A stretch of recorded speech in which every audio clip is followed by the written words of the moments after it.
Separate from the funeral service, Wyoming's lawmakers have given their own words of remembrance for the former vice president. In the days after Cheney's death, Wyoming Congresswoman Harriet Hageman had this to say: "You couldn't grow up in Wyoming and not know who Dick Cheney was. He dedicated most of his life to serving his country.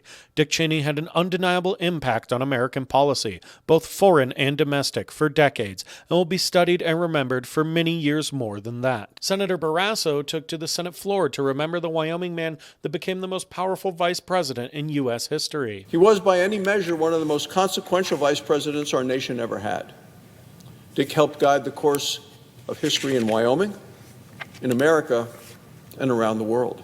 Senator Loomis had this to say: "As the first Wyoming citizen to be elected vice president, he holds a defining place in our state's history."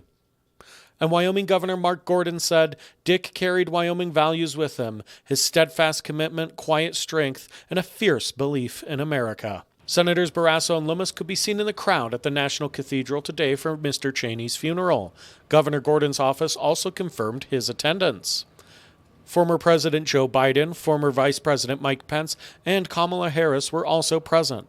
However, President Donald Trump did not attend.